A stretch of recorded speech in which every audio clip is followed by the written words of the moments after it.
உள்ளத்தில் தாய்மொழி விழிப்புணர்வை ஏற்படுத்த முனைந்தார். இச்சீர்திருத்த எண்ணத்தை முன்வைக்க முனைந்த வண்ணச்சிரவர் தம்முடைய அறுவகை இலக்கண நூல் புலமை இலக்கணம் பற்றி கூறும் இடத்தில் தமிழின் சுவையறியாத தெய்வம் இருக்குமானால் அது தமிழ் நன்கறிந்த பேயை விட கிடானது. தமிழ்ச்சுவை அறியா தெய்வம் உலகெனில் அகுதுணர் அலகையில் தாழ்வனல் அறிவே. தமிழே உயர்ச்சி என்று ஒரு வடமொழியாளருடன் ஒரு நாள் இரவு முழுக்க வழக்காடி வென்ற தருகண்மையாளர் இவர். அவ்வெற்றியை குறிக்கும் வகையில் தமிழலங்காரம் என்றொரு நூலையே படைத்திருக்கிறார். சான்றோர் கூடியுள்ள அவையில் தமிழை ஒருவன் தாழ்த்தி இழித்தும் பழித்தும் உரை நிகழ்த்தும் போது அதனை மறுக்காத தமிழ் புலவன் அல்லன், அவன் வெறும் புலவன். எங்கள் திருநெல்வேலி மாவட்டத்தில் 5 ரூபாயை வச்சுக்கிட்டு பைக்குள்ள வச்சுக்கிட்டு 5 லட்சத்துக்கு அதிகமாகி பேசுவான். அவனை மற்றவர்கள் குடும்பத்தார் சொல்லுவாங்க, அவன் கிடக்கான் வெறும்பைய. அந்த வெறும் என்கிற அந்த வழக்கு சொல்லை பயன்படுத்துகிறார் இந்த நூற்பாவில். அவன் வெறும் புலவன் என்ற அடைமொழி தந்து நூற்பாவலை படைத்துள்ளார். எனில் வண்ணச்சிரவரின் தமிழ்மொழி சிந்தனையின் ஆழத்தையும் அகலத்தையும் மொழியுணர்வையும் போற்றுதல் வேண்டும்.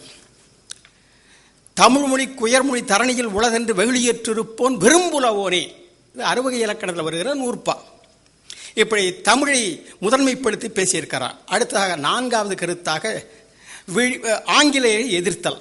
வண்ணச்சிரவர் இந்திய உரிமைப் போரில் நேரடியாக ஈடுபட்டவர் அல்லர். ஆயினும் அன்றைய ஆங்கில அரசு மக்களுக்கு செய்த கொடுமைகளை எண்ணி மனம் கசிந்தவர். அப்படி கசிந்தவனின் விளைவால் ஆங்கிலேயர் அடக்கும் வல்லமையை உடைய அருச்சுனன் போன்ற வீரன் ஒருவன் தோண்டமாட்டானா என்று ஏங்கி பாடியுள்ளார். பசுவதை, உயிர்கொலை, துப்பாக்கி எனும் திருட்டு ஆயுதம். வாள் எடுத்தா நேருக்கு நேர் சண்டை, துப்பாக்கியை வச்சா மறைஞ்சு நின்று தாக்கலாம். எனவே திருட்டு ஆயுதம் என்கிறார். இவற்றால் மக்களை துன்புறுத்திய ஆங்கில ஆட்சியை தம்முடைய ஆங்கிலேயர் அந்தாதி என்ற நூல் வழி சாடியுள்ளார். சமய துறவியாகிய இவர் ஆங்கில அரசு செய்யும் கொடுமைகளின் கொடுமுடி குறித்து வீறு கொண்டு எழுந்து ஒரு கீர்த்தனையும் ஆங்கில ஆட்சி எதிர்ப்பையும் பாடியுள்ளார். எனில் இவர் தம் சீர்திருத்த சிந்தனை நமக்கு நன்கு விளங்கும். ஆங்கில அரசு விதித்த வரிகள் மக்களை மிகவும் வாட்டி வதைத்தன.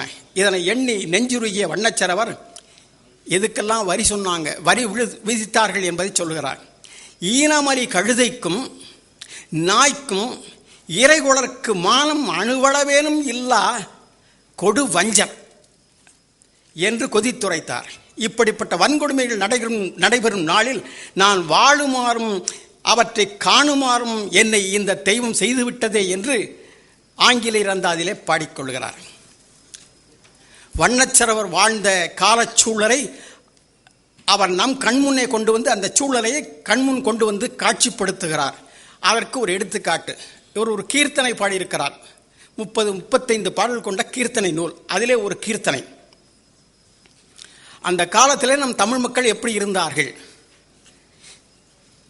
இங்கிலீஷுக்காரர் அநியாய கொடுமையை என்னென்று சொல்வேனம்மா. அடுத்த அனுபல்லவி. பங்குக்கு தகப்பன்பால் மகன் சண்டை போடுவதும், பாரிக்கு நாயகன் பயப்படுகின்றதும், எங்கும் பசுக்கள் மெய்தற்கு இடமற்று போனதும், எளியவர் வழக்கிழந்து இடுவதும் முதலாக இங்கிலீஷுக்காரர் அநியாய கொடுமையை என்னென்று சொல்வேன் அம்மா. சப்பாத்தி கள்ளிக்கும் தரிசுக்கும் தீர்வை தடையற கொடுத்திட தண்டங்கள் செய்வதும், மெய்ப்பார்ப்பார் வீட்டில் பிறந்த பிள்ளைகளும் வேதங்கள் படியாமல் வேலை கெட்டு அலைவதும், துப்பாக்கியினும் திருட்டாயுதம் வாழ்முதற் கொல்லும் நல்ல ஆயுதத் தொகைகளை வெல்லுவதும், மெய்ப்பாட்டு கவிஞருக்கு புகழ்ச்சியும் மெய்ப்பாடற் புலவர்க்கு இகழ்ச்சியும் பொலிவதும் போலுள்ள இங்கிலீஷுக்காரர் அநியாய கொடுமையை என்னென்று சொல்வேனம்மா என்று ஆங்கிலேயர் காலத்திலே அவர் பார்த்த சூழ்நிலையிலே இருந்த மக்கள் எப்படிப்பட்டவர்களாக இருந்தார்கள் என்பதை நொந்து வெந்து சொல்லுகின்ற இந்த கீர்த்தனையிலே பாடியிருக்கிறார். முடிவுரையாக, மரபு வழி வந்த சமயத்துறவி வண்ணச்சிரவன் தண்டமான சுவாமிகள் பிறர் அக்கால கட்டத்தில் சொல்ல துணியாத கைம்பெண்டிர் மறுமணம், கலப்பு திருமணம் ஆகியன குறித்து அழுத்தம் தந்து பேசியுள்ளார். அவருடைய சீர்திருத்த சிந்தனை வெளிப்படுகிறது. அதனால் குடும்ப ஒழுக்கமும் சமுதாய ஒழுக்கமும் சிதையக்கூடாது என்ற நல்லெண்ணம் அவருக்கு இருந்தது என்பது புலனாகிறது. சமகால தமிழ்ச்சான்றோர் பேசியுள்ள பெண்கல்வியின் தேவையினையும் இன்றியமையாமையும் நன்கு உணர்ந்து சமுதாய உணர்வுடன் வண்ணச்சிறவர் தாமும் பெண்கல்வி பற்றி கூறி தம்முடைய முற்போக்கு எண்ணத்தை தெரிவித்துள்ளார். ஆங்கிலேயர் ஆட்சியில் தமிழ் உணர்வு தடைப்பட்டு திருக்கோயிலில் வடமொழி உணர்வு மேலோங்கி இருந்தது. இதனை எதிர்த்து திருக்கோயிலில் தமிழ் முழங்க வேண்டும் என்று முழங்கியதால் இவரது மறுமலர்ச்சி எண்ணம் இனிது புலனாகும். துறவியான வண்ணச்சிறவர் ஆங்கில ஆட்சியின் கொடுமைகளை எண்ணி நெஞ்சம் கொதித்துள்ளமை அவர்தம் படைப்பின் வழி வெளிப்படுகின்றது. இதனால் இவருடைய சீர்திருத்த சிந்தனை சமயம் கடந்து சமுதாயம் சார்ந்ததாக விளங்குகிறது என்பதும் வெளிப்படை. நன்றி, வணக்கம். பேராசிரியர் முனைவர் சுந்தரேசன் அவர்கள் ராசாளியார் அவர்களை பற்றி பேசுகிறார்கள். நாட்டுப்புற துறை பேராசிரியராக இருக்கின்றார்கள். கூடுதல் தேர்வு கட்டுப்பாடு அலுவலராகவும் இருக்கின்றார்கள். அவர்கள் பணியாற்றுவது தமிழ் பல்கலைக்கழகத்திலே. அவர் இப்பொழுது கருத்துரைக்குமாறு வேண்டிக் கொள்கிறேன். போற்றுதலுக்குரிய எம் அமரனுடைய தலைவர் அவர்களே, வணக்கத்திற்குரிய பாரதிதாசன் பல்கலைக்கழகத்தினுடைய மாண்புமிகு துணைவேந்தர் ஐயா அவர்களே, சற்று முன் கட்டுரை வழங்கி சிறப்பு செய்த ஐயா ஆய்வாளர் அவர்களே, இங்கே வரியிருந்து சிறப்பித்துக் கொண்டிருக்கின்ற பாரதிதாசன் பல்கலைக்கழகத்தினுடைய பேராசிரியர், எம் தமிழ் பல்கலைக்கழகத்தினுடைய பேராசிரியர் பெருமக்கள், நூலக இயக்குனர், பிற நிறுவனங்களிலிருந்து வந்திருக்கின்ற பேராசிரியர் பெருமக்கள், தமிழ் ஆய்வாளர்கள், தமிழ் அறிஞர்கள், முனைவர்பட்ட ஆய்வாளர்கள், உங்கள் அத்தனை பேருக்கும் சிறப்பாக இயற்கை வேளாண்மையினுடைய விஞ்ஞானி நம்மாழ்வார் அவர்கள் உள்ளிட்ட அத்துணை பேருக்கும் என்னுடைய நெஞ்சார்ந்த நன்றியை இந்த நல்ல நேரத்தில் நல்ல விழாவில் தெரிவித்துக் கொள்வதில் பெருமையும் மகிழ்ச்சியும் அடைகின்றேன். தமிழுக்கு தொண்டு செய்பவன் சாவதில்லை என்பதற்கு இணங்க 1870 பிறந்து 50 ஆண்டுகளை வாழ்ந்து 1000 ஆண்டுகளுக்கு மேலாக நினைவு கொள்ளத்தக்க ஒரு தமிழ் ஆர்வலரை, தமிழ் புலவரை, தமிழ் புரவலரை இங்கே அறிமுகம் செய்வதில் நான் பெருமையும் மகிழ்ச்சியும் அடைகின்றேன்.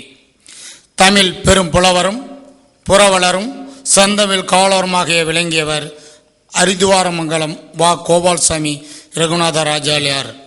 இவர் தமிழ் வளர்ச்சிக்கும் தமிழ் அறிஞர்களின் வாழ்விற்கும் சமுதாயத்திற்கும் அரிய அளப்பெரும் பணிகளை ஆற்றிய சாதனையாளர். செல்வத்திற் பயனே ஈதல் என வாழ்ந்து ஈர்த்து ஊக்கும் இன்பமே பெரிதென உணர்ந்து சாந்துணையும் கல்லாதவாறு என்பதற்கு இணங்க அரிதோறும் அரிதோறும் அறியாமை கண்டாற்றால் என்றவாறு தேடலில் விளைந்து நெறிப்படுத்தி புகழ்மலிந்த சான்றோராக தமிழர்களின் நெஞ்சத்தில் தமிழ்கூறும் நல்லுலகில் நாளும் நீங்கா இடம்பெற்றவர். செயற்கரிய செய்வர் பெரியார் என்பதற்கு இணங்க பெருமையுடையவர் ஆற்றுவார் ஆற்றின் அருமையுடைய செயல் என்ற வள்ளுவரின் வாய்மொழிக்கு இணங்க குறிசலாக செம்மொழி கால்கோளராக 50 ஆண்டுகள் வாழ்ந்து 1000 ஆண்டுகளுக்கு பின்னரும் நினைக்கத்தக்க அளவில் தமிழ் பணி செய்துள்ளார் ராஜாளியார். அவர் பிறந்த ஊர் தஞ்சை மாவட்டத்தில் அரிதுவாரமங்கலம் என இக்காலத்தில் வழங்கப்பெறும் சோழ வளநாட்டில் பழைய தஞ்சாவூர் மாவட்டத்தில் மென்னாற்றங்கரையின் வடகரையில் அமைந்துள்ளது. இந்த ஊர் தேவார ஆசிரியர் காலத்தில் திரு அறதை பெரும்பாழி என்று போற்றப்பட்ட திருஞான சம்பந்தரால் பாடப்பட்ட சீர்மிகு ஊராகும். ஊராண்மைக்கு வேண்டிய பெருஞ்செல்வமும் நாடாளுவோருக்கு வேந்தருக்கு போர்த்துறையில் உதவும் வீரமும் படைபலமும் ஒருங்கமைந்த பழந்தமிழ் மரக்குடியில் வீடுபெற்ற குடும்பத்தில் 1870 பிறந்தார். ராஜாளியார் என்பது குடும்ப பெயர். முன்பு மன்னர்களாலும் வள்ளர்களாலும் ஆதரிக்கப்பெற்று தமிழ் வளர்த்த புலவர் பெருமக்களை போற்றி பயன்கொள்ளும்